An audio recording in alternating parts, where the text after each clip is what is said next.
It's the 1960s, and an idealistic young couple is moving into the perfect New York City apartment. Their neighbors are charming, the building has history, and their future seems bright.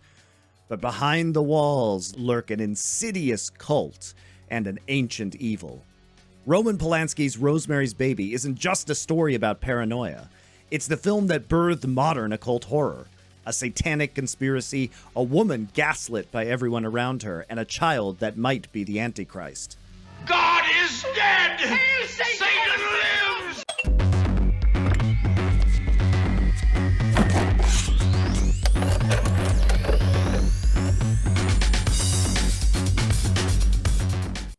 Welcome back to Foreplay. New arc. It's October. You guys know what this means. It's more horror. We did our scary deep cuts last year, which I would say, if you missed that arc and you're looking for more horror films to watch in October, that is a great place to start.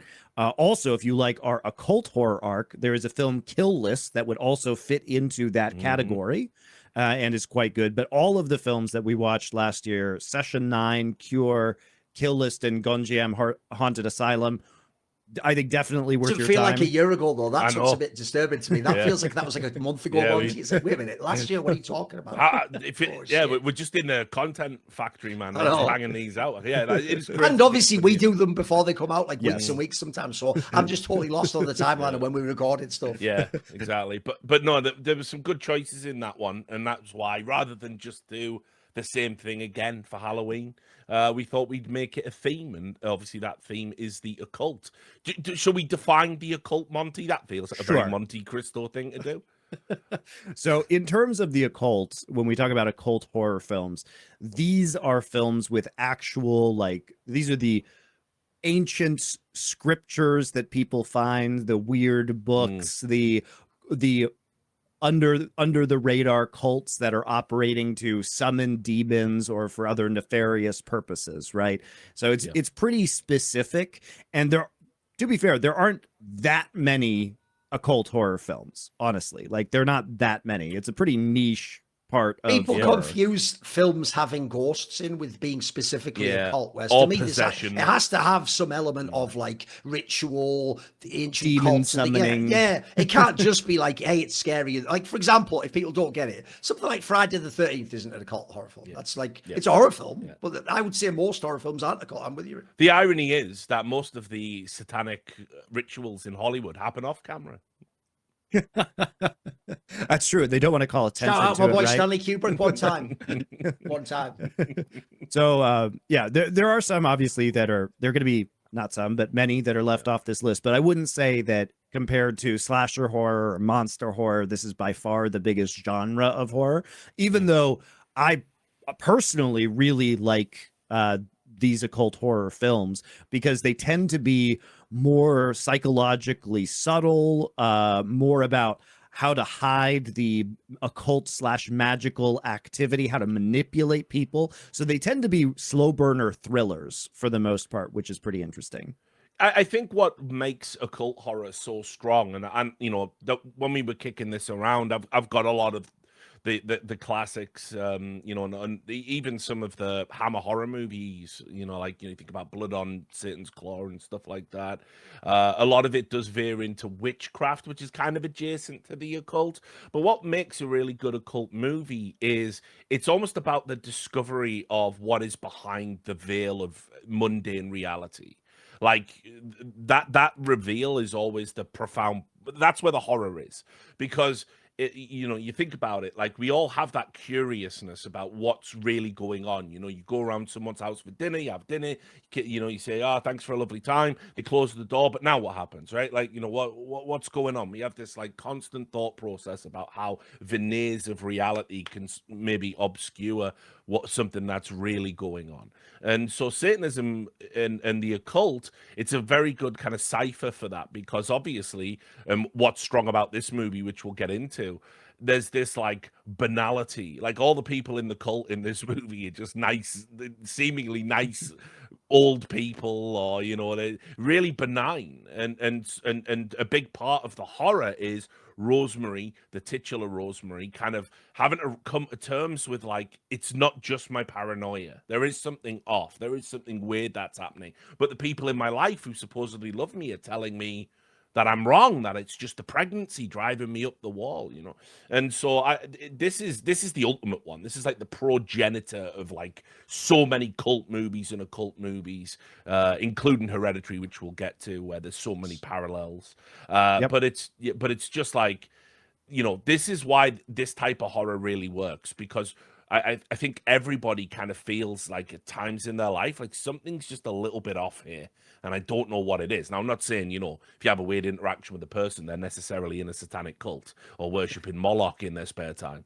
But the point still stands that, like, very often, you know, what you might think is something is actually something else.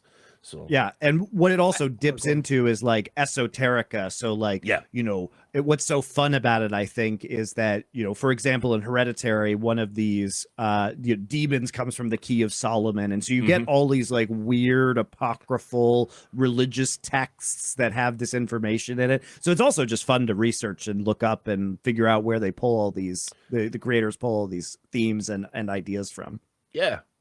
Yeah, and you know, look, I mean, there was when these kind of movies are out in their vogue, you know, it always throws up these old texts like the Malleus Maleficarum, and all this shit comes tumbling out again. Everyone starts to read it. I do want to say, particularly at this time, because this is 68. And it's crazy to think how well the movie is held up considering how old it is. But what people have to remember about this period of time was, I think it was 66 when Anton LaVey founded the Satanic Church, right? Is that right? Church of Satan. Sounds about right. Church of Satan, yeah. I think it was in mid 60s anyway. And basically, all of a sudden, Satanism was kind of vogue, as crazy as that sounds, because it was more a countercultural statement. It was. Put it this way, there was all musicians going with that guy. He was like a pop culture. And it's also crucial to mention that he himself was like an atheist. So the Church of Satan. So there's been a bunch of people who have taken like LaVey's structure and changed it into like actually believing in Satan. But the Church of Satan was like Satan as a symbol and as a point of ritual, but they didn't actually believe that Satan was real. I mean, I will say, Monty, if someone tells me I worship the devil, the father of lies, I then don't believe their backstory.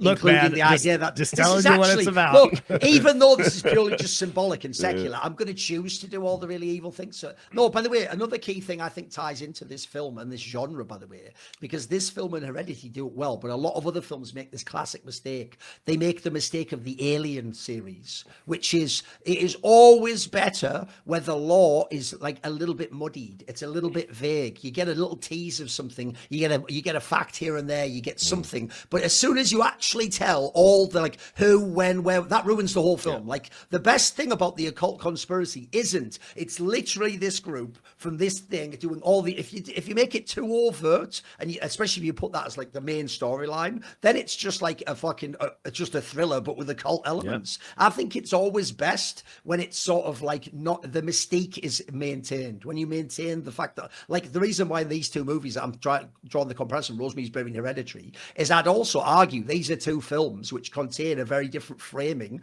to a normal film that actually is not. Usually, Hollywood is incredibly moralistic. It's about the idea that a good person wins because they're the good person and they did the right things. A bad person loses because they're bad. That's why one of the most famous tropes in film in general is that the good person has a crazy deus ex machina, saves them even though they didn't. They might have fucked up, and the bad guy always Dick Dastarsley's in a normal movie. He might have the greatest plot ever at the end, you know, something silly like a child doing something, it ruins it for him, right? That's not in these films at all. The other part of the horror in these two films, it's definitely there in Rosemary's Baby, is it doesn't matter who you are and whether you're good. This pernicious evil can take over and ruin your life anyway. In fact, Hereditary is probably the ultimate example. I always think if you want to actually know the horror of the film Hereditary, you're missing it with all the other guys. It's the father. Think about the film from his perspective. He was just a fucking guy who thought he had a mentally ill family. He just gets like burned to death and killed. Like at no point could he ever have saved himself. Did he? He didn't do anything. Did he know what was going on? No. He was just a guy for real, just living his life. So I think it's similarly in this film. When you're watching, part of the horror is, even if you could suspect what Rosemary's going, what could she actually have done, mate? I even think they even do a classic trope in this film that I also love in all the occult and mainly any conspiracy film, which is the scene, they have it with the doctor here, where the other thing, Richard, is this. You never know how deep it goes, Yeah, do you? yeah. So there's always that scene where you have the person you think is going to be your savior, and there's always that, phew, the relief. All right, they're going to take care of it. And then what happens every time? They open the door, and they're with them. Yeah. They're part of the conspiracy. Oh my god, that's Or are also one they? of the classic reveals. Yeah. I mean, we'll talk one of the about that. classic reveals. Yeah, I I do mean, want to. I do body want to. Wait. snatchers. I do want to talk about the 4 films we're doing because we haven't actually talked. Oh about yeah, that. Set So that we up. are starting with Rosemary's Baby, as you can intuit. Hereditary is number 2. We are doing a Korean film called Exhuma, Exhuma, Which I as our haven't third watched. film. So this is I'm very the, rare. for once, territory. I'm the only one Yeah. who's seen all the films. in this. Ultra rare territory. I haven't seen this. So haven't seen either. Exhuma is actually one of the top grossing Korean films ever, but it only came out in 2024. So it's new and it was very popular in Korea. And the reason why I wanted to push this one is I do think it's worse than the other films in this arc, but I think it's interesting to talk about like Eastern occult because it's very different. Like this isn't about summoning the devil. This is basically about like Buddhist and Taoist concepts of the occult. So it's like culturally super interesting, I think. And it's really fun to compare them to the Western take on the occult because literally the main character in Exhuma is a Korean shaman. And these people still exist, by the way. And the other main character is like a Taoist geomancer who does feng shui on graves. Mhm. So it's like it's pretty far out there in terms of Eastern philosophy. So it's very different. And the final one is the original Suspiria from the late 70s, which is an all-time witch classic. So you guys are going to get a good dose of all of these. I mean, all these movies are good. And, you know, outside of Exhuma, I would say the other 3 are very good. So. Yeah, I mean, you know, I'm very interested to see because it's very rare that it's a South Korean like popular movie. Like when you told me it like performed so well at the box office domestically and stuff, it's very rare for me to miss something like that. I'm usually got my finger on the pulse, Especially a horror one, right? Well, yeah, exactly. Like it's crazy. Like so, I'm actually looking forward to that. But the rest, I think, you know, we've picked the classics. We were always going to do Hereditary. I think it's one of Monty's favorite films. I really like Ari Aster. I just really enjoy it. Yeah, I think he's banging out some sick stuff. I don't know if it's one of my favorite films, but I do have a soft spot for it. But like I said, I have a soft spot for this genre, so I like it more than I think other people who don't love occult horror would. Keep an eye on him, Thorin. Keep an eye on him. He's got a soft spot for the occult. You heard it here first. But yeah, so I mean, look, on some level, Richard, I have, like any person capable of having thought experiment, I have wondered if you two are sort of fucked up Illuminati handlers for me, the role you played in my life. No, makes sense. Makes sense. So, Makes sense. We haven't done a great job, some would say, but no, true. We've successfully contained him mostly within esports, so that his powers would not affect the rest of the world. Listen, when I actually was fired from On Gamers, Monty literally did a tweet like immediately, like the demon Thorin has been exorcised from the Church of On Gamers. I was like, oh, cheers, mate. So, and we did notice. bit too soon for jokes, Monty, but all right. Yeah, okay. we did. It's all good, mate. We did notice that you had your father's eyes as well. So that's a reference. Not on all the people who don't watch the movie won't even get that reference now. So whatever. But yeah, so where to start then? Where to start The with summary. This one? Let me just summarize it real quick. Okay, the summary. Keep I forgetting. know, we're very doing that. exciting times. You've been yes. you've been really good though, but you've been pre-recording them and stuff. Just It's been- no, we start with a little teaser to get people. So if you guys, by the way, if you guys like the openers, like the little short VOs I've been doing, but I think talking about the summary of this movie, it goes pretty quickly. So it's set in 1965. This movie was released in 1968. So we got the whole 60s mid-century modern aesthetic going on here, and we get Rosemary and her husband Guy, which are played by Mia Farrow and John Cassavetes. So great actors. If you guys don't know them, very Vogue actors at the time, and too, also kinda John hit Cassavetes people. became a very good director later. Absolutely. Actually, it's actually surprising we haven't done. I guess not that surprising, but we will eventually do a John Cassavetes like directed film, like Killing of a Chinese Bookie, because he gets really experimental at times. Or Woman Under the Influence. By the way, that probably, would like- even be a good arc, experimental 70s cinema or auteur cinema or something. That would be a good. It's a classic one. I to do. don't love Cassavetes as a director, but I do find him interesting, and he is cool to talk about, I think, and to think about. But anyway, so he was also an actor in addition to being a director, and here he is. here he is in this film doing a great job as Guy, the husband. And so they basically are moving into this new apartment building, new to them. It's an old building. It's called the Dakota. We'll get into that. It's where John Lennon was shot, which is very interesting in the context of the legacy of this movie, which we will talk about. But it's one of like this really impressive, like architecturally impressive apartment buildings that they fall in love with in New York City. And immediately they start to meet some of their neighbors who are kind of very nice old people, but weirdly clingy and start to burrow themselves into their lives. Guy is an aspiring actor. Rosemary is trying to get pregnant so she can have a baby, which she eventually does. And over time, their new neighbors basically convince Rosemary to do various things under the guise of helping her, and it becomes increasingly insidious in terms of they're giving her weird concoctions to drink. There's a mysterious death at the apartment building of somebody she just meets, and it all comes down to this conspiracy where everybody she figures out is practicing witchcraft, and they're silencing her friends from outside who are trying to warn her about various things, which she finds out that they're putting curses on them. And then eventually, I guess I skipped the part where she gets pregnant, where she's drugged and then taken into a satanic ritual where she has sex with Satan. Yep. Which is shown as a dream sequence because she's only partially drugged, so she's still semi-conscious.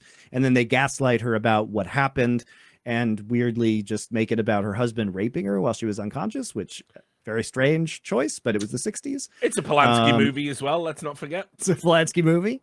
And so by the end, effectively, they take her baby away after she goes into labor, tell her that the baby died, and then she eventually finds her way into her neighbor's apartment where there is a satanic cult, and her baby is the spawn of her and Satan, and so she has to deal with that. But as exciting as it sounds about the witchcraft and the satanic stuff, this is really a very slow burn in that 90% of the movie is just people like in weird social situations gaslighting her and her kind of going crazy because she doesn't know whether these people are trying to hurt her or help her, and they're saying they're trying to help her, but she can't contact people from the outside, or they keep disappearing whenever she contacts them. So it does make it so she's kind of enshrined within this cult and entangled in this web, and it's just extremely well made. Like, it's very eerie, but you, like Rosemary,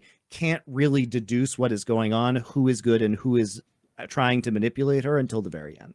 And be under no illusion when Monty is talking about the glacial pace of this movie, which, by the way, it's fine. You are fully invested. But this is a 2 hour. It's over 2 hours. Like 2 hours and 15 minutes or something. Like this is a long film.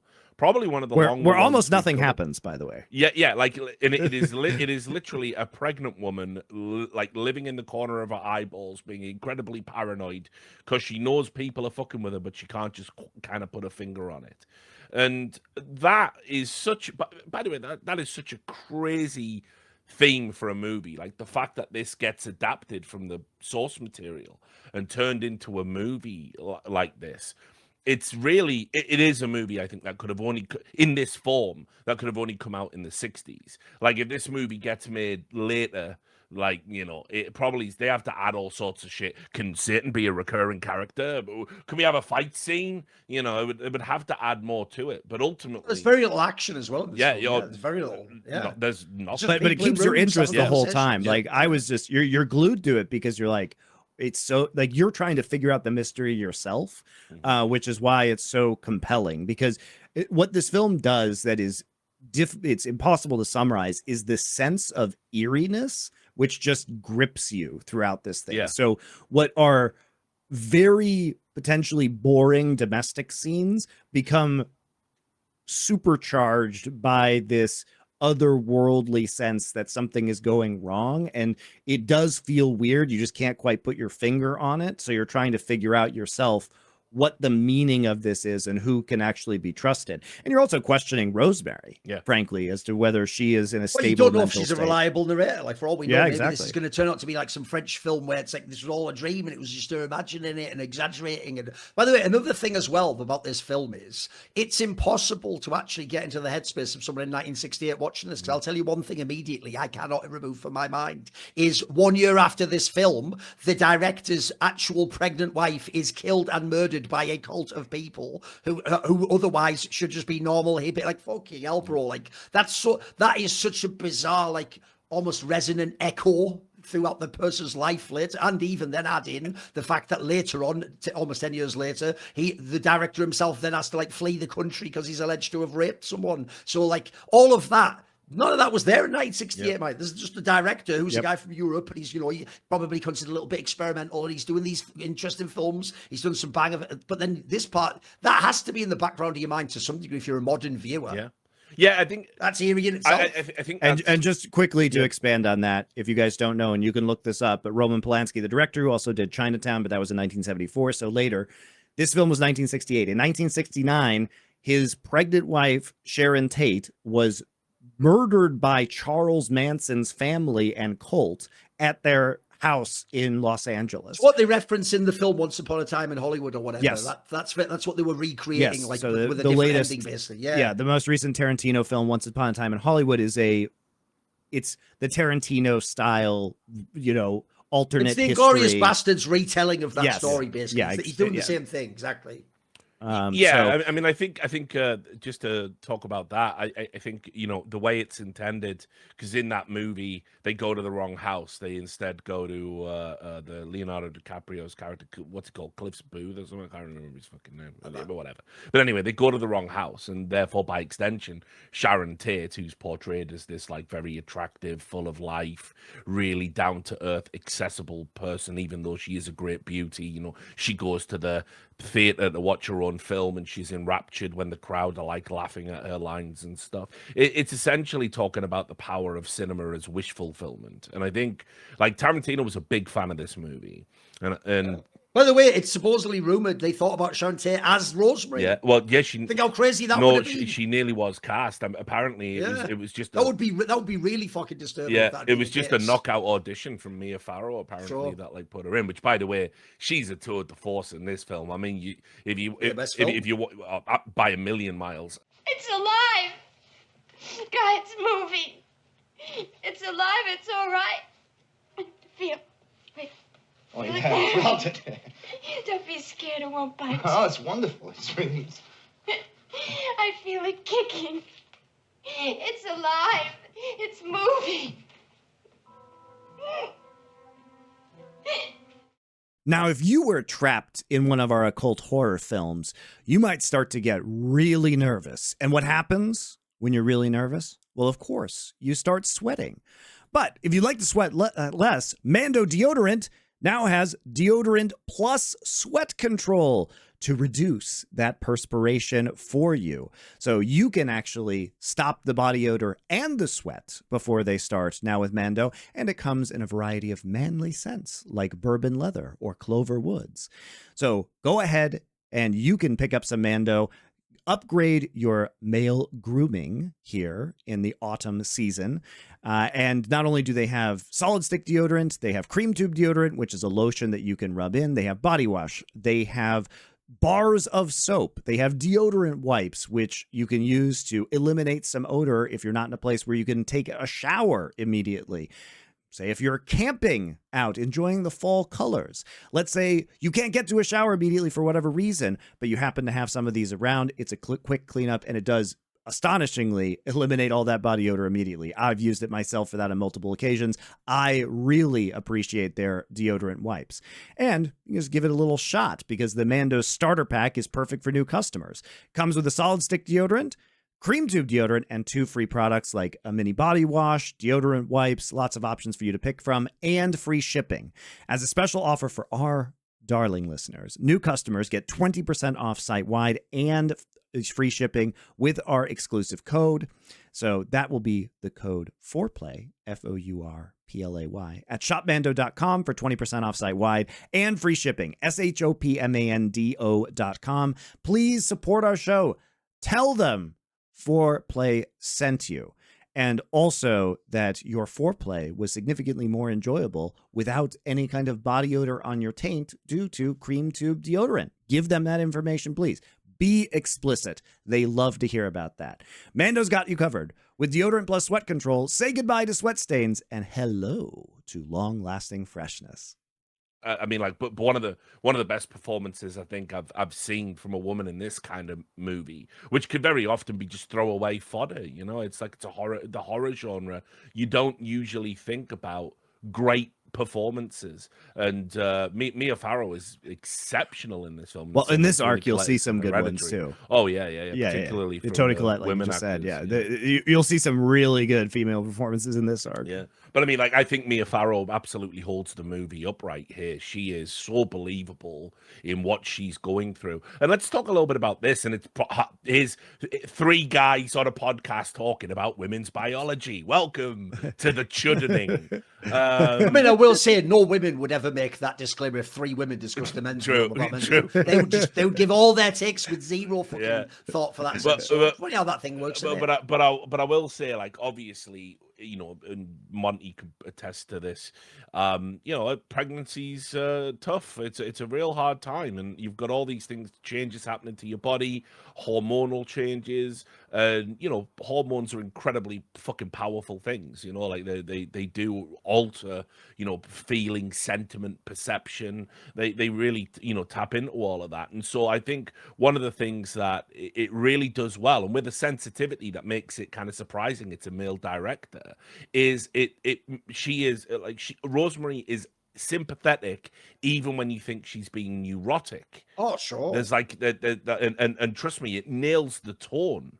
You know? Oh, you get the buy-in like crazy. Yeah. This is like an innocent character. You're just riding with them, and you totally relate to them, absolutely. Exactly. And that's why the film is so remarkable for me, because you've got this mainstream horror movie directed by a guy which revolves around a satanic cult sort of infiltrating the life of a couple and using a woman as a vessel to By the way, you could easily, Richard, have told this same film, but with the guy character as the main character. And then, you know, his wife's just some hapless, like you say, just blonde fodder who's just the woman who's... But actually, the whole film's her perspective, bro. We don't actually get to see what the guy does when he leaves the room. It's all honestly, you know, it is super sympathetic, I think, to the female perspective throughout all of this, because, you know, we find out that for what is perceived as neuroticism potentially is actually her just being right about being gaslit. And also there are real issues that come up, like, you know, each pregnancy is different, and like it's true that I think that men are dismissive oftentimes of women in, you know, in this condition, right? And so for her to say, to be in real pain for a lot of this, and to say like, I'm having pain, and her female friends being like, you need to see a different doctor. It's also about this. a famous like, this isn't thing, normal. actually.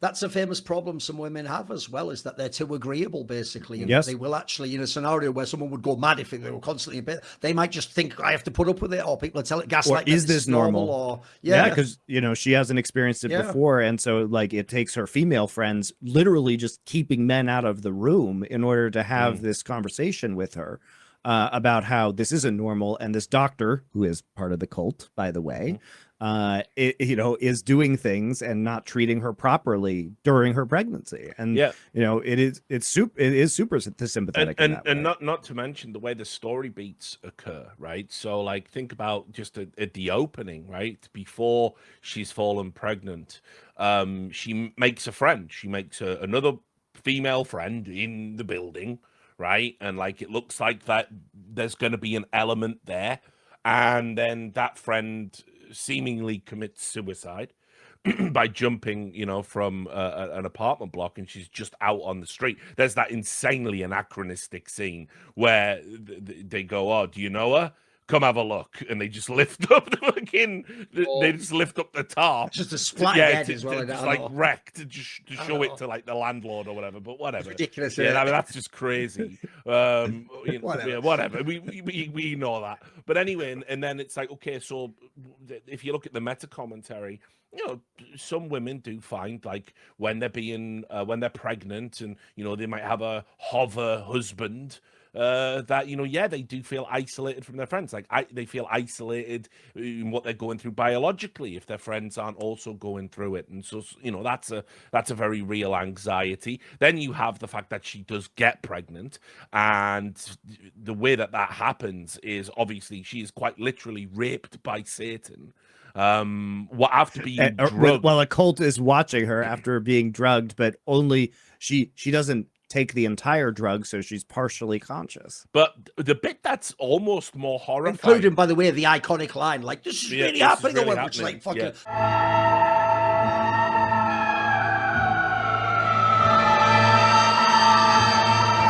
is no dream. This is really happening.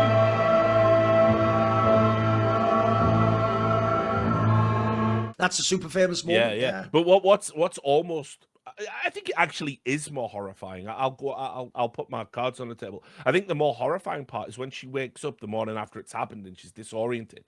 She's looking at her body and it's covered in scratches. You know, it turns out that Satan guy's a bit of a freak, and you know, claw marks up her back or whatever. The dreams I have.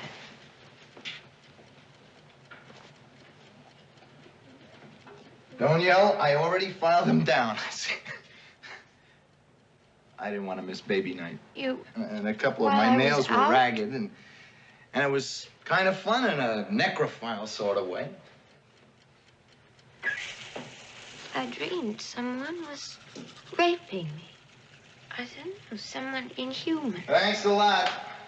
And she turns to the husband, like, going, look at this. And he said, well, I didn't want to miss baby night. I know it's important to you. That part has aged so poorly, because essentially this movie just takes as normal that marital rape isn't a thing. Yeah, exactly. And also he says, I was drunk, so I scratched you. Like, what the fuck? That's the part I mean, Monty. It's not even just the idea that you had sex with someone who essentially was unconscious. And, like, by the way, the argument of, like, you're ovulated isn't a fucking good argument. But the idea that you scratched them all up, like, well, that's just no biggie. Because that is just, like... That's just there for a moment, Richard. Then it's gone. That's just like the 5 seconds. That's what I mean. It's like it's like that's aged terribly.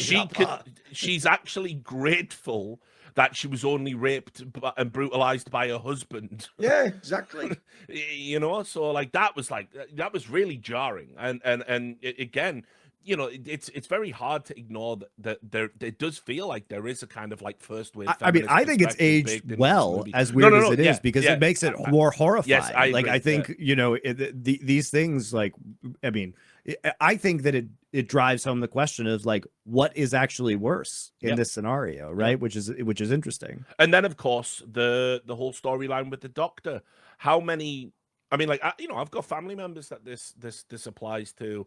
The power and the influence and the representation of a doctor in our lives, particularly in a woman's life, particularly when it comes to reproductive stuff, is actually like, especially when it's a man who's a gynecologist as well, who will never experience these things himself. Yeah, and you know, you think about all of the, you know, things that, like, first of all, what Duncan was talking about with the, you know, this is someone who's meant to be an authority on medicine, and when they say things, you agree with them. And by the way, a lot of doctors are just petulant with patients if the patient's back on anything at all, because you know, they're the ones who spend 10 years at medical school. They're the ones who've been a general practitioner for all of these years. They fucking detest if you ever go on the internet and you come with a laundry list of symptoms and say, I've read that these diagnoses could be, they fucking hate all that. They hate the internet, right? That's like a very common sentiment among the medical profession.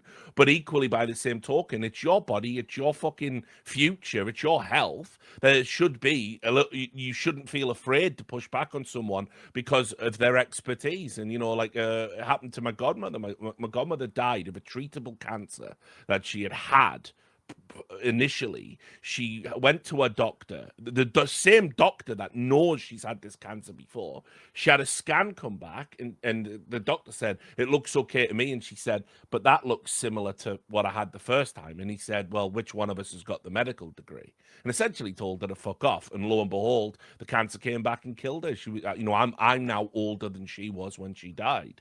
And it's like, part of that was just, she was a lovely person. She was a lovely, agreeable person that genuinely thought that it would be impossible in the world for a doctor to not care enough about her. You feel like you're being rude in that scenario if you say something, even though actually you're not. You're just fighting your corner, absolutely. And even in this movie, by the way, there's the extra detail, which is if you're some struggling couple, Monty, and then someone goes, I've got one of the best doctors now, like as a personal favor, you're going to be even less likely to question it. In fact, any weird shit they're doing, you're going to think it's set up as a favor, right? Yeah, it's cleverly done. That part, by the way, I totally vibed with as well. You would feel uncomfortable saying something like that, no matter what you felt. And like you said as well, about how the great part of any conspiracy movie is the reveal that, oh, she's got to the doctor, it's all going to be good. And then obviously, the reveal that the secondary, person she sees, well, obviously the first person I think she was going to see, like, doesn't he die mysteriously?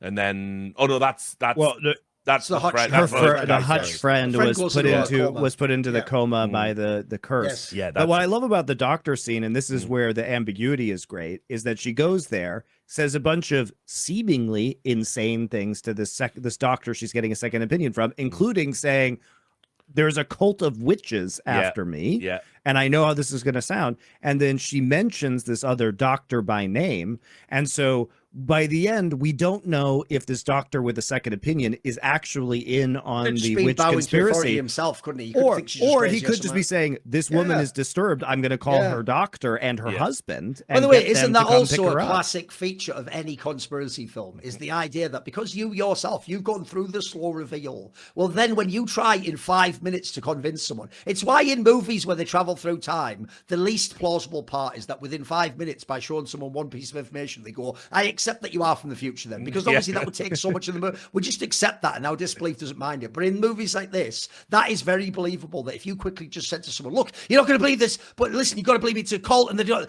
I'm sorry, the default thing would be like, this person's disturbed. You wouldn't, I'm sorry, take it seriously. You just wouldn't. Also, I think, not to say this doesn't happen in the current era, but especially in the 60s, a lot of, I think, the perception of a pregnant woman doing this would be like, look, lady, pregnancy is making you a bit crazy. Oh, sure. It's making you a bit neurotic. There is no way the concept anyone would be like, okay.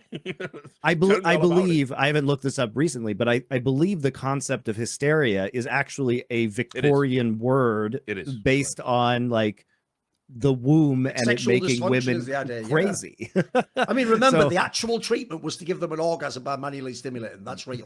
They invented machines for it, etc. The joke is they were supposed to be very successful, as in people were like literally asking over and over again to use the machine. Basically. It literally comes from the Greek word for uterus. Yeah, there you go. So, I mean, the implication was only women could suffer from hysteria. Right. Yeah. So, of course, this ties into the idea that the men who are doctors can't possibly understand what's going on because this is not something they ever experienced. So they're seeing these things and going, this must be being crazy. It's why in ancient times, it was always women and priests who had their own shit for this. Yeah. They had their own rituals, they had their own circles, their own people. In fact, famously, there's a key detail for this film, famously back in the day, if you are pregnant or even the birth's happening, there's no men involved, mate. You all go the fuck out there. If anything, you go fishing or something with their dad, and then all the women gather around. That's actually a very it's kind of weird historically. That's like a relatively new thing, the notion of like the guy has to be present at the birth. It's actually something that bizarrely came out of the successes of first wave feminism. Prior to so you would have thought, well, if it's a feminist thing, it's more about like, let's all have the women do it together, because what the fuck do those guys know, But actually, no, it was the other way around. It put more onus on the guy to be present, responsible, participate, learn about some of the processes like the breathing and stuff, and actually get involved. So this is why, by the way, when like whatever you think about feminism, which is it's got this like tainted brand in on the internet in 2025. A lot of the first wave feminism obviously was all good shit, and everyone should be glad that it all occurred. Sure. You know what I mean? Like just to make that clear before we get accused of being chunts again for the millionth time this week. You know what I mean? Because we are talking about women's biology and stuff. But yeah, Well, I mean, look. Yeah, so I was just gonna say, my point, yeah, my point is you can't discuss this movie and like it and not have sympathy for what exactly the what I female was gonna character say. is going through. Yeah, I mean, to say that like all of these story beats ultimately revolve around pregnancy, and then of course the ultimate anxiety, the stillbirth. When the baby is born, she is told like, yeah, okay, you were in a drug induced state. But yeah, don't worry, the baby died, don't think about it, and just like boom. And like, then her husband literally just says immediately, "Don't worry, we can try have again in another a one." few months." Yeah. There were complications, Rosemary, but nothing that'll affect future births. It's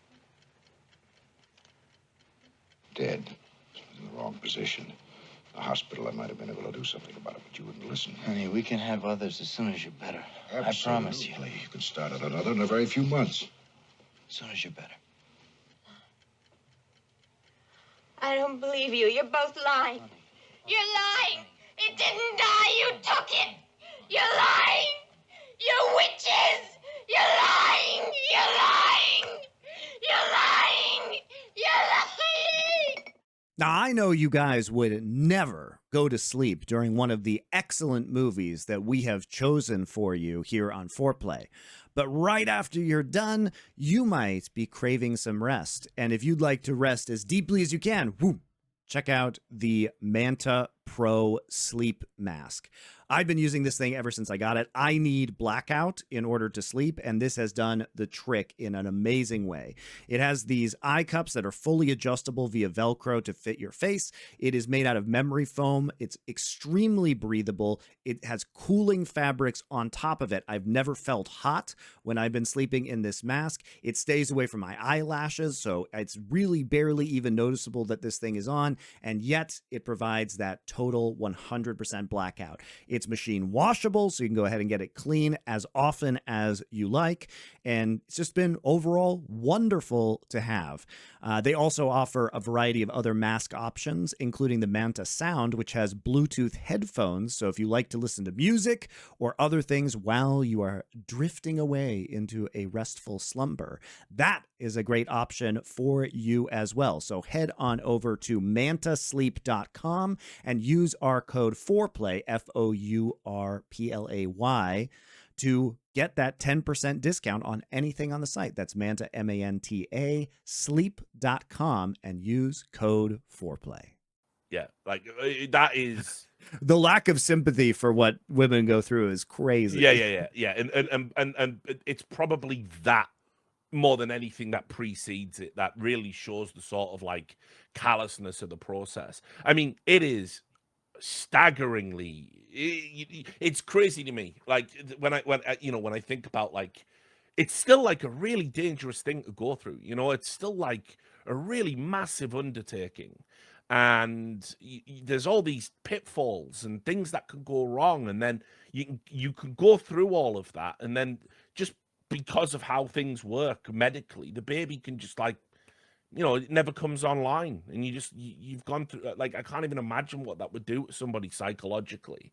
And then for the callousness of, look, don't worry, we still want to have a family, we'll go again. I mean, stillbirth absolutely flaws. Like, some couples don't even make it through that kind of trauma, and like I said, the callousness of everyone around her, because ultimately, first of all, it's not true, and second of all, the husband is all in on paying the price. He wouldn't have given a fuck whatever it was. Like, he fucking sacrificed the baby for all I care. You know, he just wanted to get his acting career headed in the right direction.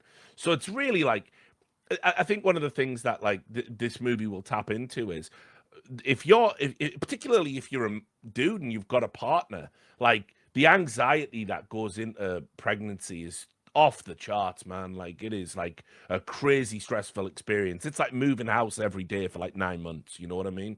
It's fucking wild. Funnily enough, I can relate to this because my dad, he was like, you know, a bit of a lad about town. and before he met my my mother, and they had me like, they were very young, like 19 and 20 when they had me.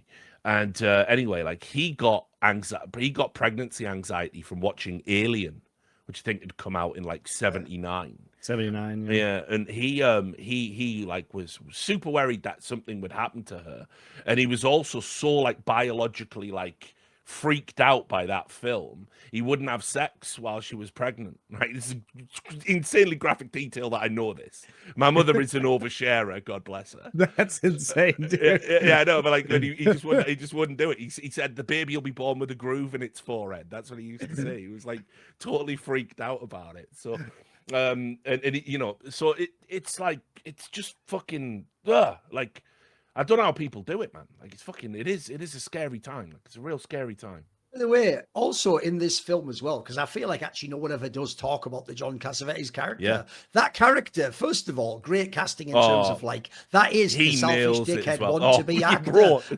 And that's another thing about this film. I'm sure, again, if you want to view this as just a metaphor for women being pregnant and feeling like they're estranged from their husband, or no one understands them, or people are like being weird or whatever, right? Along those lines, this character comes off like he didn't even want a child, mate. Yeah. He just had a girlfriend, and that's just the next step they go into.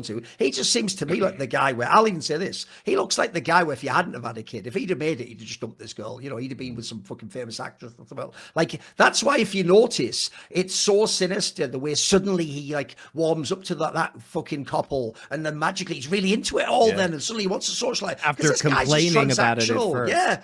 He just sees the upside for him. It's why, to him, Richard, what you're saying there, he thinks that's compassionate. Like, hey, don't worry, we can have some more now that I've sold that one to be the devil's offspring. Like, we'll give you some more kids. Like, don't worry about that. It's actually the angle I've always said is one of the weirdest oversights in the Bible is the story of Job. I've always told this is the weirdest ever narrative beat is when Job endures the trial, and at the end he is rewarded by having new children. And it's like, no, God, I want the old ones brought back to life. I get the old ones back. Yeah. Like, they're not, it's not like getting a new car, mate. Like, that was actually my children. They're dead now. Like, you can't go, but you can have more. It's like, what are you saying? Like, that actually shows a fundamental misunderstanding of what I'm going through in this setting, you know? Yeah.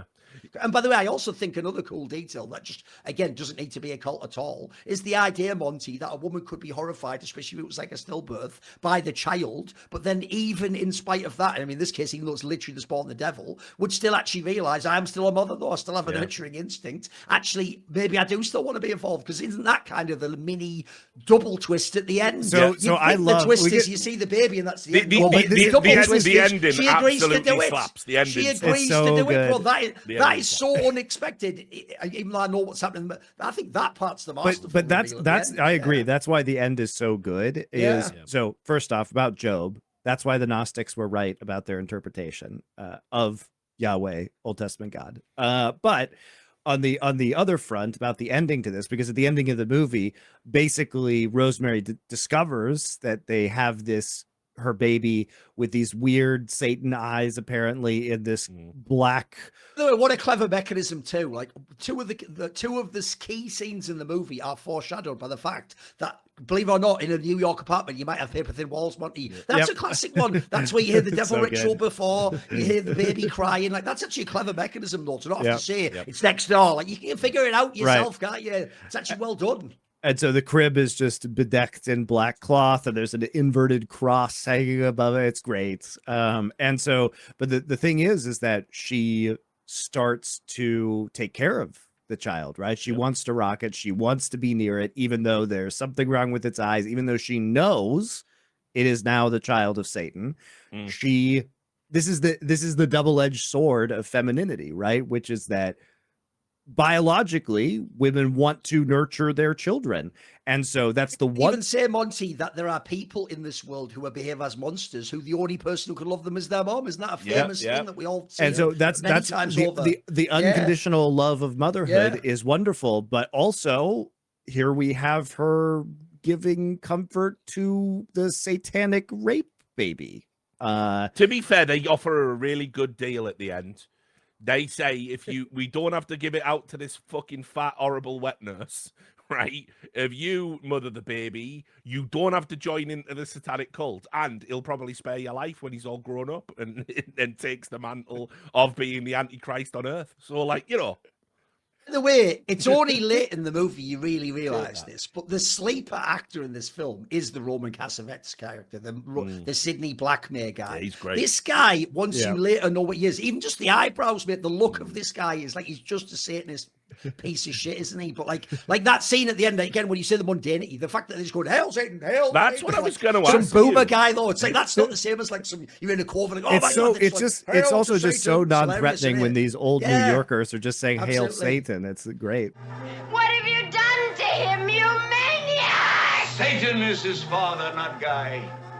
He came up from hell and begat a son of mortal woman. Hail Satan! Hail Satan! Satan is his father, and his name is Adrian. He shall overthrow the mighty and lay waste their temples. He shall redeem the despised and wreak vengeance in the name of the burned and the tortured. Hail Adrian! Hail Adrian! Hail Satan! Hail Satan! They just seem for real, by the way, like he moved into a neighborhood and that's like some friendly Jewish couple or something like that, just on the corner, like, hey, can we give you some things? Yeah, you like, want some matzo ball soup. In fact, there's another thing. know. Don't they also play on the fact that even though in often in movies, actually, old people are just kindly and innocent, there can be like a slightly weird thing though, because of the cultural gap of the generation. Like they purposely cast those people so at the beginning they are just weird, then they're sinister. Like that's quite subtle, I feel like. But they nailed the feel. I'll get into this in a minute. Richard, you want to have anything to talk about the end? Because we all love the end so much. And I think it's really interesting before we move away. Just to say that it's too strong to say it's a twist ending, but it's an unexpected ending. You know, like I think most people would just assume this is building. Remember when they walk in with the knife, you might think you're going to kill it or something, exactly. right? That would be the obvious thing you'd do. I thought so. Exactly. I think for people who watch this the first time, someone has to die at the end, right? Like, is it has to be her or the baby? Or the surely, baby? right? Right. Yeah. You know, but it's not. The movie ends saying that look, with the cult as one. We have fathered the Antichrist. Oh, remember as well, that's the other Adrian. detail. Richard, remember, there's the other detail people miss, is the other trick, is there's even a red herring in the Satanism part. You think she's having the child so they can use it and kill it in a ceremony. Yep. No, it turns out it is like the Antichrist. It is the That's ceremony. Even a twist. That's even a twist, because obviously the concern I had when I first saw this, and you hear the bit, is you think they're going to do some dark ceremony and slash his throat or something. But no, the reveal is like it's even more grand than that. It's actually more important. Yeah, and then like say, well, you know, you're the mother of the Antichrist, right? You've been, you know, subjugated, raped to get here, and all the people in your life have betrayed you. You know, she spits in her husband's face, and then it's like, but it is my kid, you know, and isn't motherhood beautiful in a way? That lullaby theme, by the way, is such a the soundtrack and the score. Oh, it's iconic, isn't it? It keeps being repeated as well. Yeah. La, la, la, la.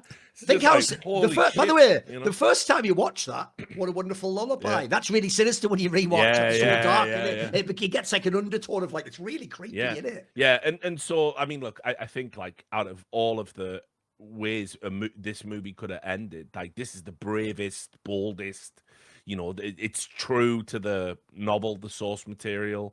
It's just great. It's just an unbelievable, powerful ending that once you've seen it, you know, it stands out. Like, you know, obviously as a fan of the Twilight Zone, when you get that fucking sweet reveal at the end, that really, you know, not Ryan Johnson defying your expectations. You know, I mean, I'm talking about like when you're genuinely like, holy shit, like where the fuck did that come from? Like that's this. I'll give you an example. Since you've recommended so many episodes, I've watched all the ones you told me. Oh, yeah. The one that I won't say what the twist is, but the one where the person's just essentially like it's a really, really hot day and they're really thirsty and they're in like a New York apartment or something. It reminds me even of this film. Actually, like that twist it's all about the twist, but the twist is fucking epic. Yeah. Where it is. And that's what I mean. Like it just hits you. It just sits with you, and it's like, you know, there's no attempt either to have like an off ramp. Well, what happens now? Is anyone going to stop them? No, this is a hermetically sealed conspiracy. By the way, sadly, I did see succeeded. on the Wikipedia they made a TV movie Yeah, sequel. there is. Monty, if there was ever a movie I didn't need a sequel to or a prequel, it's this film. Like you nailed the good part. For fuck's sake. I don't really want to see you show me him being the Antichrist or anything before. That doesn't make sense, mate. We've seen the film was about her having the kid. I mean, if you want a movie that like thematically is the sequel to Rosemary's Baby, you watch The Omen. Right? Yeah, you watch The Omen. Of course. You watch The Omen. Yeah. That's what Adrian's getting. Oh, that's another thing as well. What I'm assuming this is before The Omen, right? This must be Omen. I thought was 71. Let me just check. The Omen. No, 76 apparently. Because it is. It's like almost 10 years earlier, mate, or 8 years or something. And you know, I mean, look, without getting into the Omen, I mean, there's another thing, Richard. That's something I've only just realised now. To be fair, that's also why I can't go back to 1968, even the first time I watched this, because I am already aware of the Omen and the plot of that. Mate, imagine how much harder this film would hit if there'd been if you hadn't seen the Omen yet. Like this, you would never guess where this movie's going if you're a normal person in 1968 going in the cinema to watch it. You would just think it's going to be some sort of, like I say, hallucinatory movie or something. Or she's imagining it all. Since this is going to be coming out in Spooky Month, right? I'll just add, if you want to fucking have a fucking mind-blowing time, which might be strangely relevant as well, they're basically Damien, the demonic son of Satan in The Omen, in the third movie, the final conflict, he's become a CEO. It's hilarious. It's low key, like almost for curiosity purposes. Yeah, you've got to watch it. It has a fucking final fight in a church involving an occultist knife. By the way, the Satanic CEO, played by Sam Neill. He kills it as well. You're just in for a great time. Just watch that film. It's fucking bangs. Like, it's actually hilarious. So there you go. Those are my thoughts on the Monty. I'll let you tee up again. Yeah, I just want to talk about how this is another time where I talk about how New York is and how they nail the vibe of the apartment building in New York, because people don't understand that there are these historic apartment buildings, and sometimes these apartment buildings are like square blocks. They're huge, right?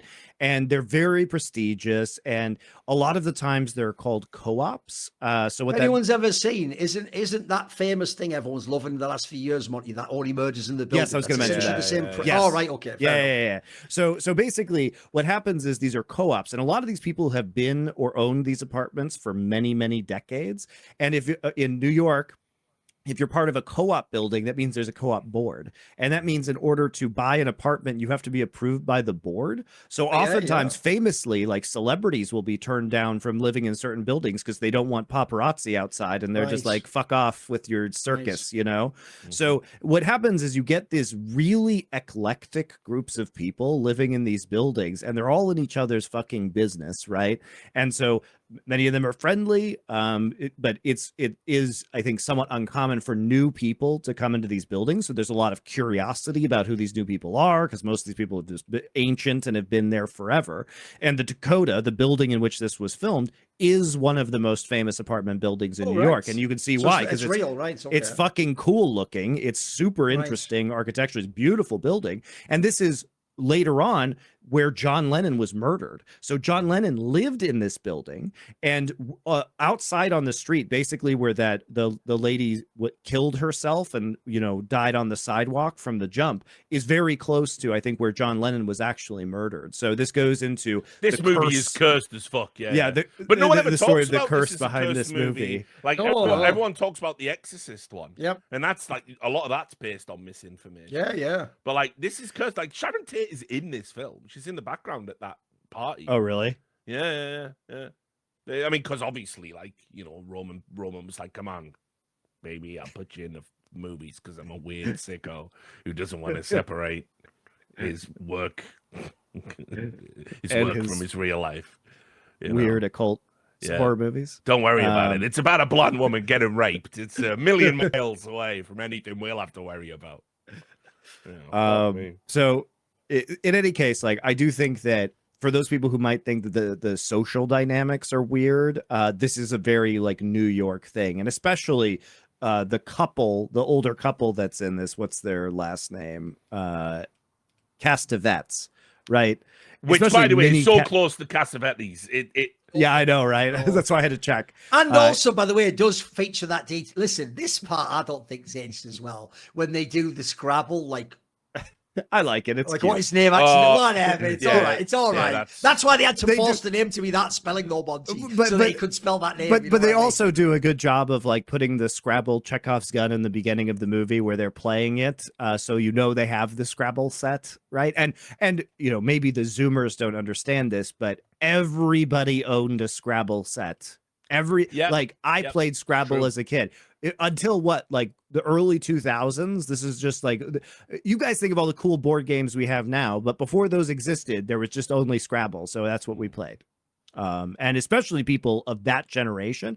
But Scrabble probably lasted for like a good 50 years as the most popular adult board game.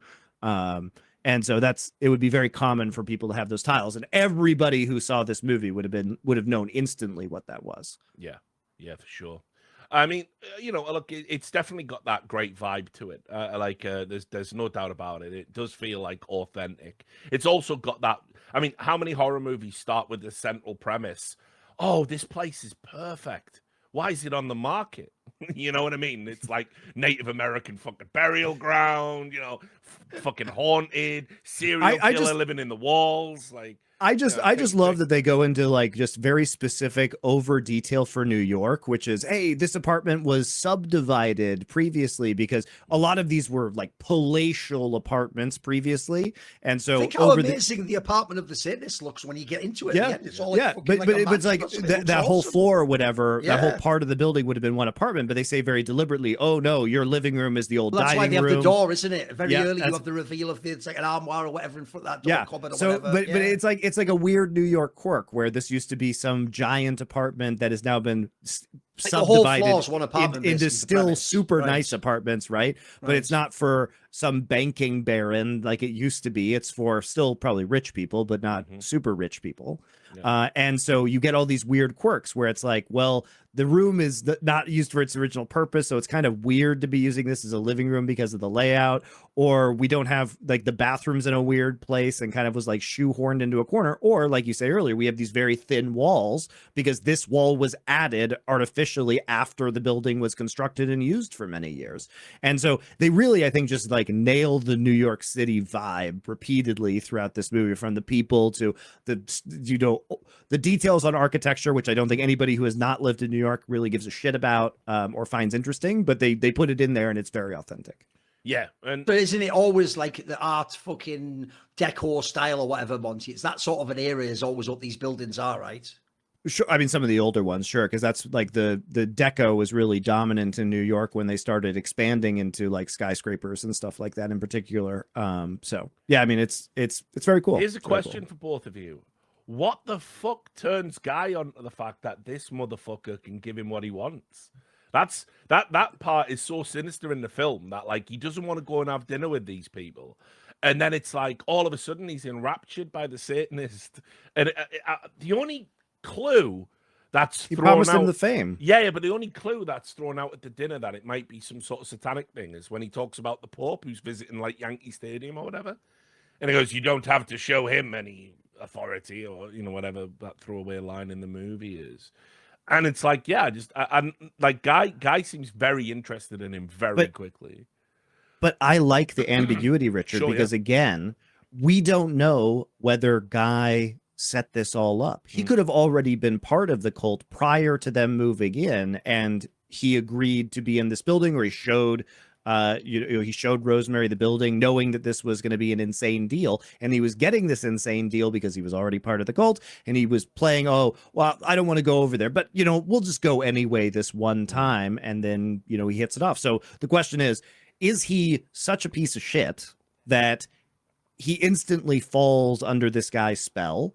Is there an actual witchcraft spell that is compelling him to do these things, or that is manipulating events? Because we find out later that they just take out his acting rival, and then they take out Hutch in order so she can't get the information that she needs. So is there some sort of like mind manipulating witchcraft going on? Was he already bought into this? Was it just he's a piece of shit and he wants the fame so badly that he was super easily convinced to give up his wife, his baby, and his morals for this? I think it's a really interesting question about, you never know what the answer to any of these things are. I mean, put it this way, he does go 1-100 real quick. Like, I mean, he 1 minute it's like, well, maybe we have kids, we'll do that. That's the next step. We got this great apartment. I'm sure the acting thing's going to work out for me. It'll all be okay. And then it's like, right, by the way, take your pills and Satan's coming round for some hanky-panky and the baby's going to be Satan and all mankind on earth will be doomed.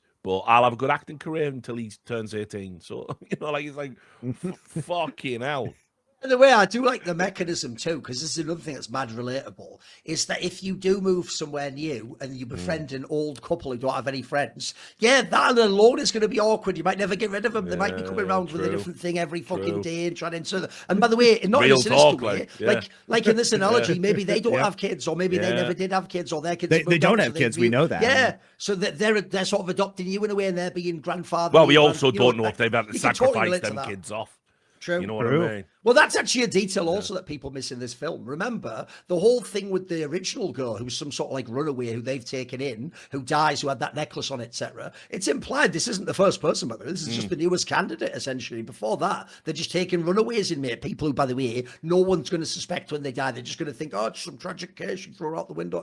It's easy to sell that angle. So that also implies this is like a little factory or something, mate. Or they had other people planned for this, and this is just the newest person. Well, think about how many people would be horrified at the offer, most, the most ethical people turn it down. Did they have to wait for a particular piece of shit to get into their lives, and a woman that was like eminently gaslightable because of a domineering partner, and obviously there's like loads of little aspects to it where, they've obviously been around a while. It's not like a lemonade stand that they've just fucking popped up. So, the tone of the movie's great. I really just love that. Oh, by the way, along those lines, by the way, that's also, if there's one thing I wish they could have done a tiny bit more, here's where I would have expanded the mystique a little bit, Monty.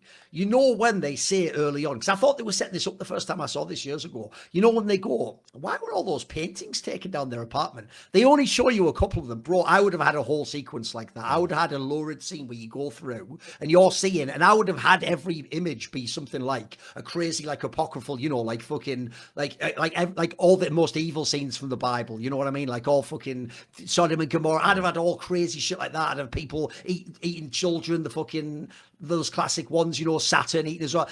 You could have had a really epic scene with that of all the art, because the thing is, at the end, they do make it look like the apartment they live in is fucking epic. Oh, it looks sure. like it's God's here. You just only see glimpses as she goes through, but like, I think you could have played that part up, because I do think that is where the movie really goes from like 0 to 100 there, mate, is where you're watching it. It's a slow burn. Is it, what's going on here? There's something weird. Oh, that's a bit creepy. Is it a cult or something? It's when she gets that book, All Them Witches, and then you open it, fucking hell, mate, it goes, that's already where you'd imagine, the big thing would come in the soundtrack or something like that. So that's already where the fear really kicks in for me, is when because I love that as other trope from horror movies, that there is a guy in your life who's like essentially like a sage type figure, the Hutch figure in this case, who himself can figure this out, but then they quickly get killed. And that's part of the horror too. It's like they were the only one who really knew, and then they're eliminated really quickly. But they sent you that book, because that book part's so fucking... That's one where you obviously find out that the Cassavetes guy or whatever, Castavet, is the actual son of the fucking famous witch, isn't it? I think that part's mega, the way they reveal that. By the way, also, definitely when we do the other episode, this stuff is all just foreshadowing for Hereditary too. That's just the same fucking scene in the movie, mate. You get a book where you realise the terrifying history of it, and that this is what's going on, instruction, etc. I want to talk a little bit about kind of how this movie got made, and I want to start with talking about the source material. Ira Levin wrote the book. If someone must have read some of his stuff, all of his stuff pretty much got adapted into movies. He did the kind of the noir novel, A Kiss Before Dying, which, funnily enough, is about a dude killing a pregnant woman so he can inherit her wealth. He gets her to write a suicide note or something, and then throws her off a building. But he did that. He did the Stepford Wives, which is also about women being hollowed out and turned into like robots. So they are same vibe as well. Normal correct. setting of normal life. Suburbia. Something sinister undercurrent, and everyone's in on it. Yeah. I can see this guy's vibe. Yeah, fucking hell. Or he's just based his fuck. Yeah, one of the two. And Duncan, your favorite, The Boys from Brazil. Yes. By the way, there's another movie that's just been memory hold. If you ever want a crazy, almost like a Twilight Zone episode, that is a movie that will bake your noodle. Yeah. Watch that one. It's really out there. It almost combines sci-fi elements with horror. That's an out there movie. So he was a very successful writer and obviously had his themes, his peccadillos that he used to put into his work. Now, where the story gets good is one of my cinematic heroes, William Castle, who is basically the Alfred Hitchcock of schlock horror. He remortgaged his house to buy the rights to Ira Levin's book, because the book was like, it was hot shit. People, this is Ira Levin. We've already adapted one of his books into a movie. So people were looking to option the rights, and William Castle swooped in. For context, William Castle made like Vincent Price movies. He worked with Vincent Price a bunch of times. He did House on Haunted Hill. He did The Tingler. He also was known for, there's a Joe Dante film called Matinee, which is John Goodman basically plays a version of William Castle in that. What he used to do is he would always come up with gimmicks for the cinemas that showed his movie. So he would have chairs that nudged you in the back at the time for a jump scare. Like some horror house shit. Yeah, or for House on Haunted Hill, quite famously, he would have like a skeleton that screamed come down from the rafters onto audiences. Well, they had to knock the fuck right out of that. Not doing that. I'm not having you fucking have the haunted house shit. And he was behind, remember the werewolf break, an ongoing joke in our podcast? He was the guy that did it first with the fright break in the 1961 movie Homicidal. The werewolf break in the 70s is a tribute to that from The Beast Must Die. So this guy is like a fucking hero of mine. I love this guy. And without him, this movie, he literally produced this movie. And by the way, keep in mind, as I said, William Castle is the schlock guy. He is the schlock guy, and yet he had the vision to know that Rosemary's Baby was going to be like this big horror movie, and then also there is almost no schlock in this. Not film, at all. Like they don't even essentially beyond maybe showing the devil's face for a second while he's having sex. That's about it. Like aside from that, this film barely even has jump scares, mate. It really is a slow burner, but it's mega effective. Though, what's interesting is though I don't think he wanted Roman Polanski to direct. When he secured the funding, the executive that came on with the money basically said to William Castle, "We got this hip new director, Polanski. I owe him a film." So they made Castle a producer. He didn't get to pick the director, but it could have all like panned out very differently. I'm sort of glad in a way that they did rein in Castle's sensibilities, but for someone who had a good eye for like what he knew was going to do well cinematically, like Castle was just a king of the horror genre. And so it's great that he finally got a critically acclaimed movie under his belt, because he dies in the 70s. Obviously he died in his early 60s. He was a big drinker, big cigar smoker, partied hard, great guy. So like it's really cool like how this film even gets into existence. It's like none of it makes sense. And the casting, I like to say, we've talked about Mia Farrow, like insane, like the best thing she ever did in her career. She is so perfect. The wide eyes. I mean, listen, I don't like to. Here we are showing sensitivity towards women's biology, and now I'm just gonna say she is perfect and it's a lot of it is how she looks. Her eyes are just sensational, so expressive. Especially when she's ill and she's in all the pain. Like that effect looks mega. The haircut as well, which quite drastic, right, for the time. And but it just shows off her like little kind of fair angular face. She's just excellent. I mean, and like I say, part of acting is what you do with your looks and everything. No getting around it. But she looks like vulnerable, like someone you'd want to save. By the way, I'm not saying this just because she did end up with Woody Allen, but she also looks very young for her age. Yeah. She has that look. She has that the oddity. Very, very petite and everything else. And so it's like she's just great in it. But I think as well, like, even though you don't really see a lot of the other actors, it's like you said with the Sidney Blackmer guy. Everybody comes in. What a mega piece of casting. Yeah, he's iconic. Like you just remember. You just remember. Even his voice. It's like he was It's like you just asked him in the audition, just say Hail Satan. Right? Yeah, you're hired, mate. Your eyebrows and that. You're in. Get in here now. And again, this is another detail that I think is brilliant about the film, is so much of this is believable if you just strip out the occult stuff. What, have you never, as a younger person, met someone who's like a grandma or granddad type person, where they also look a bit weird too, or their age has made them look a bit sinister or something a bit off? It's easy to have weird vibe about someone like that, but at the same time, then you'll feel like a piece of shit if you think about that, because it's just a kindly old person. I should be more compact. When you interact with older people, obviously there are cultural anachronisms, like fucking, like just weird things like that they do that's like particular to them, and they say things, obviously we can make jokes about racial attitudes or whatever, but they'll say things and you might be taken quite aback by it, but it's like that would be totally normal for the area they grew up. And I'm not talking about a distance of 10 years, I'm talking about a distance of 30 years.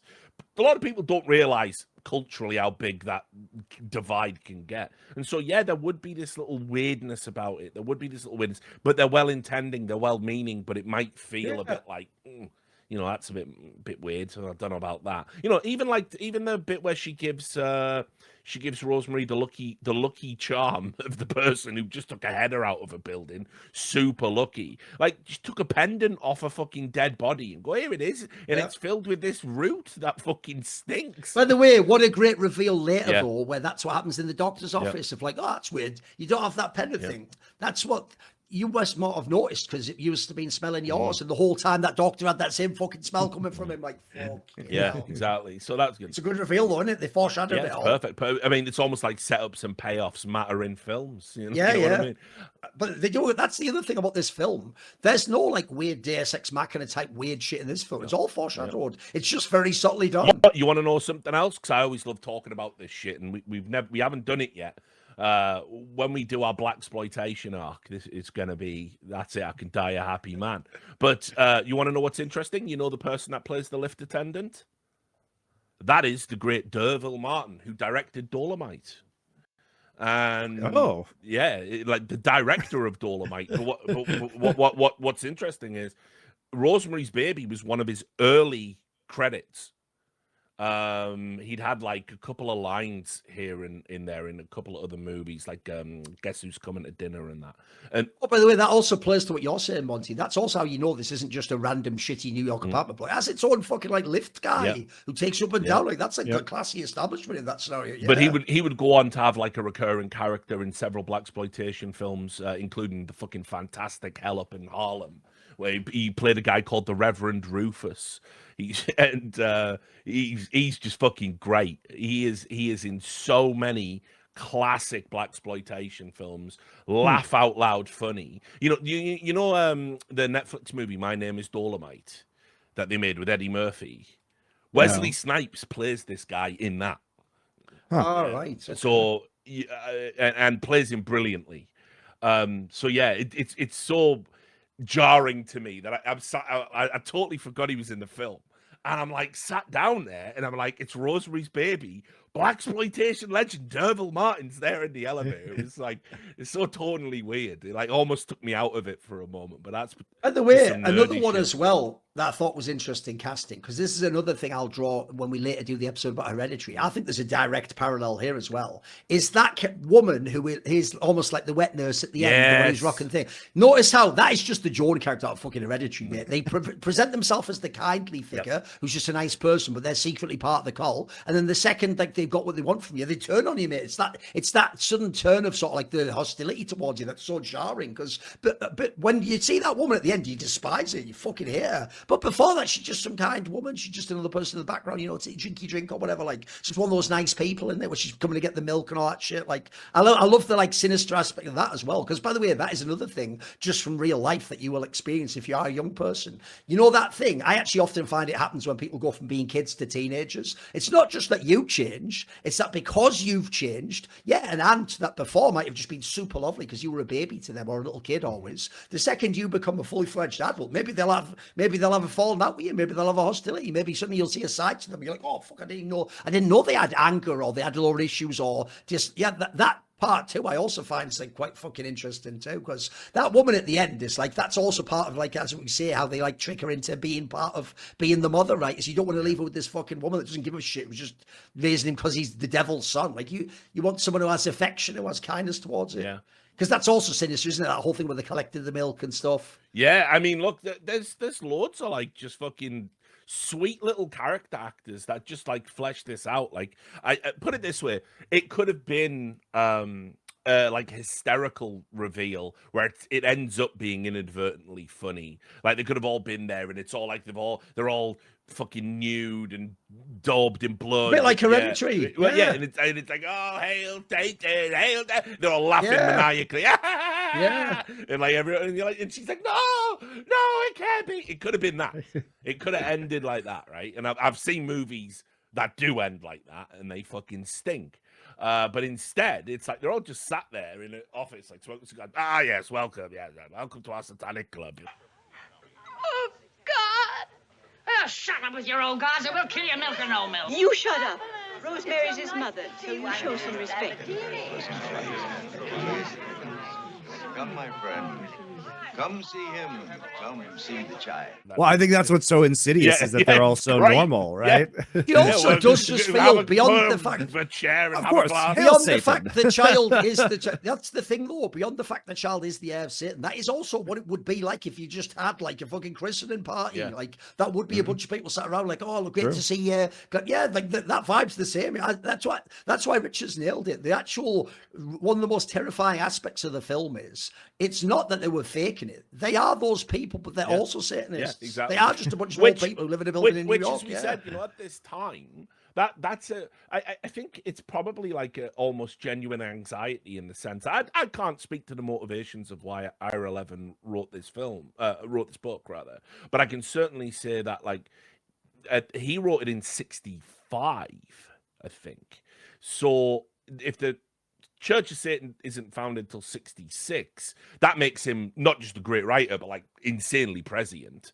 But certainly, Anton LaVey was definitely drifting on top of cultural sentiments. Oh yeah, he did was his stuff. syncretizing other things. I mean, listen, they're taking witchcraft and covens as this isn't. That's always been a thing that's supposedly behind the scenes. And if people don't know, I can tell you, maybe in America it's not as much, but that's famously the original religion of the British Isles is Druidism and stuff. So that even ties to that. The idea that it's almost that Game of Thrones thing. This is the old religion before. Can't wait for us to do the Wicker Man. That's going to be which one? By the way, obviously the original. By the way, a similar vibe in the film. Though the thing about the Wicker Man is also the mundanity of it, isn't it? It's like it's only at the end the truly terrifying thing happens. Before that, you were getting hints, but you think it's just some pastoral fucking world. Isn't it? Well, you also think as well, like surely not everyone on the island can be in on that conspiracy. No, of course, it's their way of life, dickhead. By the way, that's the only thing about this film I would maybe have changed. I would have made it a little bit more like Hereditary in that sense. I would have had it be that the end reveal also is that everyone in that apartment block is part of the cult. Yeah. And that's what that block of buildings is. And that's also why you could never have escaped. Once you're in, like I would have even done that. Because the one thing I think about Hereditary that I was telling Monty is, we'll get into it, don't worry. One of my pet peeves about that film is that if you ever go online, like as far as I can tell, even though everyone says they love it, 90% of people don't even seem to get the basic premise of the movie and are just lost and think like some of that shit just happens at the end. Whereas I've always thought that actually the best part about that film is that when you go back, it's not only all there, but seemingly as many characters as possible are actually in on it. And it was not just that they just that was always there. It's just they hid it, So I would have done that part even more overtly because I also thought that was part of the terror, that it's not just even this couple. There's a whole group of people and they're all able to. Because think about how that would work for the idea that if you all had secret passages, you could come to this one place and do the satanic ritual, but then you could all go back to your separate lives and it would seem like it was just a dream and some imaginary. Like I say, that scene, that's why that's such an iconic part. Because even the way that scene is filmed where she's raped by the devil is almost filmed with the way it's shot and the way the music is, as if it is a dream sequence, as if it's some fantastical, like, no, she's imagining this. And so it's the idea that she herself realizes almost like she's coming with a bit of lucidity of like, it's actually happening though. This isn't just some like fever dream. This is real, which is almost what to say out loud proves, doesn't it? Because in a dream you can't necessarily do things like that. Yeah. And look as well, I think another fucking standout to me is Elijah Cook, the fucking guy who like sets the tone of the movie perfectly at the start. He's the dude who's showing them around, and he's the guy who's like, oh, that's weird. Why is that fucking wardrobe over there and all of that stuff? He went on, funnily enough, like he started out, he was like a mainstay of like, he did a lot of westerns. I think he might have been in Rawhide for a bit as well. And then pretty much after this, well, technically not actually, because he was in House on Haunted Hill as well. But basically throughout the 60s and into the 70s, he just becomes like a horror mainstay. He's in Salem's Lot, this guy. He's also in Blackula, which is, again, it's something only I would have in my brain. But you know, yeah, it's like, he's great, and he's got one of those faces. He's got that classic expressive, like when he's perplexed, it's like, it's really like, you know, you can see all of the cogs. He's in the Maltese Falcon. Fucking hell. Yeah, this guy's a lot of movies. He's one of those character actors who he does one scene of film, but you always remember the scene he's in. Like, and yeah, just a fucking great character actor. I was just looking at him. His list is nuts, mate. He is in The Killing.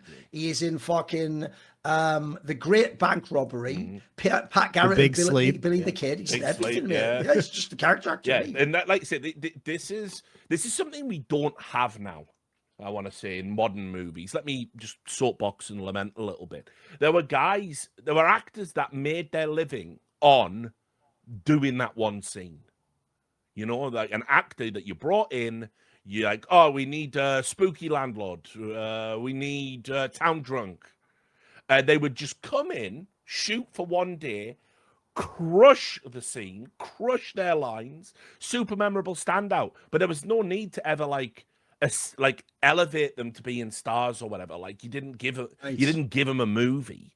You just called them up next time. You were wicked in that. That's why this guy's got like probably 120 film credits to his name. You know what I mean? Because like, he just crushed the scene. And like, I think in modern Hollywood, one of the problems you've got is now, if you ever have a standout turn, there's like this kind of, oh, well, we just off-ramp them and give them their own vehicle, and then we try and make them a star. And it's like, you know, there's not really an equivalent, it doesn't feel like, in the modern era for what happened in the 50s. I would say like, you have to get super niche in order to do this, or have like a very specialized skill set. So like Doug Jones might be one of those guys who plays like, he's a creature actor, right? Scoot McNairy, I suppose, is another good one. He's always good in everything he's in, but then again, he does get leading roles now, you know? Like, so... I know what Richard means. If anything, when you make your name as that, Steve Buscemi, Bob Odegaard, eventually you just become the main actor too. You just, Gary Oldman. Some of these people could never get out of being the side character, no matter who they were. Yeah. Well, I mean, I think people like him kind of relished in it a little bit. I mean, one of the reasons why, you know, Elijah Cook doesn't necessarily want to be in a starring role, all the time he's having these standout scene turns in these big movies. He's also just filming a TV series. He's in a ton of episodic shows. He must have been in the Twilight Zone at some point, although I'm not too sure. But I mean, I know he did like all the Rawhides, and I think he definitely was in the OG Star Trek. He definitely did an episode in that. Like Andy Serkis would have been that guy back in the day, but now he's like making a Gollum movie or whatever. You know what I mean? See what I mean, though? Yeah. So why can't Andy Serkis just be that guy, the green screen guy? Why do we have to start putting him in films? Why do we have? Well, Doug Jones is that guy. To be fair, Doug Jones is the Andy Serkis who doesn't have his own movie. You know what I mean? That's what I mean. This is what really stood out. It's like, again, the word I kind of use for it is texture. Because ultimately the film feels like all of these people are real. They feel real. They feel believable, even though the subject matter is so ridiculous and fantastical. And it's because like you just get these fucking character actors who have no design. Like you say, even the wet nurse who was extracting her breast milk and keeping her doped up. The way she has a little huff at the end because she's not going to be the wet nurse for the Antichrist. It's just great. It's just wonderful, brilliantly observed acting from character actors that understand, like, look, you get your one scene, do it fucking good. You get this is what you are. You're here for this. And, you know, there was like a professionalism and a craft and a loving attention to detail that just feels absent from so many movies, even high-quality dramas. Now, I'll do another little off-ramp here for you guys. We are living in a renaissance era for horror. There's so many good horror movies coming out. This last couple of years, it's Oh, nuts, isn't bro, it? Yeah, think about it. Talk to Me, Barbarian, yeah. fucking Well, I watched Heretic, Weapons. Yeah. all of these. Yeah, like, by the way, I'll even say, Richard, Substance. I usually wasn't actually a big horror fan because I told you I don't really like the slasher type of horror, so I wasn't as big a fan of the 80s type stuff. The modern stuff is all like playing on both like creature things and psychological aspects. I think I know what you mean. It is a renaissance. You're right. I never really like got into horror until like Hereditary and The Haunting of Hill House came out, and I got into Mike Flanagan's stuff as well. Great, love him. So I mean, look, that was kind of my entrance point. Was Ari Aster and Mike Flanagan. The reason I bring it up is like if you think about a lot of the A24 horrors, there's this terrible term that journalists are trying to make stick. They're calling it elevated horror. No, it's just horror. It's just horror, and it's good. And horror can always be good and important. A lot of the movies I've watched, like I watched Weapons when it came to home cinema. I didn't want to go to the cinema for that. And it is what a film. Like I loved it. It did everything that this does. It gets under your skin. It stays there for a few days. You don't actually realize it's affecting you until like. You obviously we referenced this already, but I actually do think the director, because you had us watch Kill List, I think Ben Wheatley's like the almost progenitor of some of that, because he was doing this shit 10 years ago, but his films weren't getting the same success. They weren't like, the difference now is like these films are heralded also. They're not just like they come out and eventually you find out. Nowadays, before they even come out, you get this hype, but actually a lot of them live up to it. I've got to say, that's why the ultimate sin of the Longlegs film is it was the most hyped and it was the shittest film. I know. Well, but it still made a fuck ton of money. And it's like, look, you think about as well, like it doesn't just have to be an A24 production. You can go big. I mean, Sinners, as I said, Sinners is blaxploitation, dusk till dawn, and that is okay. That is more than okay. By the way, I actually think the Heretic film is also slept on. I think that is a really fun watch. If you like horror films, going with no information, that is a really fun watch. Yeah, it was actually. And, look, I kind of saw it. You'll never guess where that film's going that way. It's really interesting how they tell the story. I kind of like, when we got to the end, I was like, you can. It's hard to land. You could see the stitching was coming loose, you can see that. But ultimately, like it was like with Barbarian. Barbarian is a super interesting film with a feminist perspective, made by a very interesting director that really subverts expectations, pulls you one way, pulls you another. I thought Barbarian was great multiple times as well. The crazy thing about that is that feels like 3 films rolled into one or something. It's nuts, and honestly, like I'd forgotten that, like that kind of where we're at now, that's being steeped in a believable world where there is tangible, palpable dread around every corner.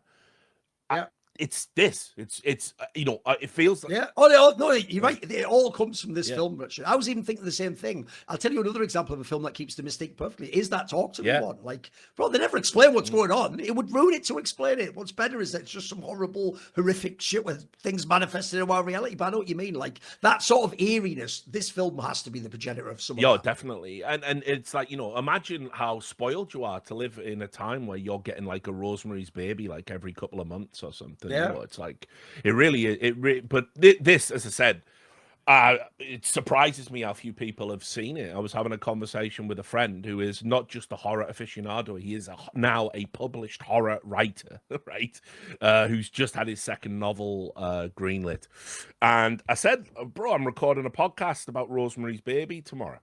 So I can't meet you for lunch. We normally get together for a few pints, and a chat and down the road. And he said, Rosemary's Baby, I've never seen it. And I was like, are you fucking mad? You must have. It's the one, Mia Farrow, la, la, la, la. Start singing that down the phone. It's like, nah, I ain't seen it, bro. He's like, I've turned it on, and then like something's come up, and I've walked away from it. I'm like, how the fuck can you walk away from this movie? Like from the opening scene, shit, it's just not right, But yeah, it blew my mind, and it's like, it just seems to be one of those slept-on horror movies that a lot of people pay lip service to it, but when you inquire about what they like about it or whatever, they've actually not watched it, and that is crazy to me. This is horror at its best. It's horror as an art form, because it's saying so many other things, but also it's spooky, it's scary. It doesn't need to be cheap with its scares. It lets you think. It's got text. It's got subtext. It's just insanely a really powerful story. And Polanski, I don't know, man. Whenever Polanski's done like horror or like things that have like horror elements, What a talent for it, hasn't he? Yeah. I mean, we've mentioned it a million times because it's one of Monty's guilty pleasures, but The Ninth Gate isn't serious like this film. But I always think there is something weirdly compelling about it, though. You know what I mean? Like the way he... By the way, I will say, you are on the fucking list, Polanski. Between this film and that one, it's like, what's going on here, mate? I don't know, but all right. Listen, but that one does take it way more schlocky in that sense. Well, I mean, also... Sorry, I was going to say, think about Chinatown as well, and sort of how it's like in Chinatown, it's not horror, but it is the unknowable. Like it conspiracy. Yeah, elements. The conspiracy is always just out of reach until the end, and then the worst thing happens. Yeah, and then it's weird. I mean, you could argue that old man is one of the most great horror characters in cinema. That fucking old guy, he's terrifying. John Huston, his speech is fucking terrifying, isn't it? Yeah. And obviously Repulsion, which he did, which is another one. It's like this is just a marriage of so many good parts. By the way, that was even that film Repulsion is even why I also do think that. Remember, that film came out before this one.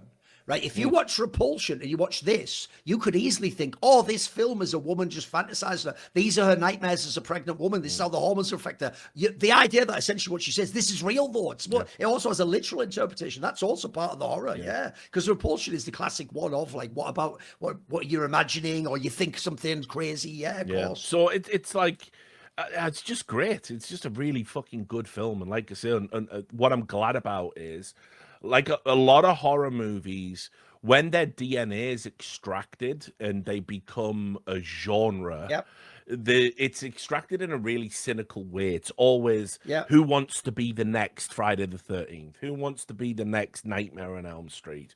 Who wants to be the next Talk to Me? Where it's like essentially because it's a movie about addiction and peer pressure. It's like, well, that's down with the youth, innit? And then you just get a slew of like dog shit that goes straight to Tubi and all of this stuff in this day and age. But it's like when you extract Rosemary's Baby's DNA, this is like the prestige occult horror that like you can't fuck it up. It's like such a thoroughbred.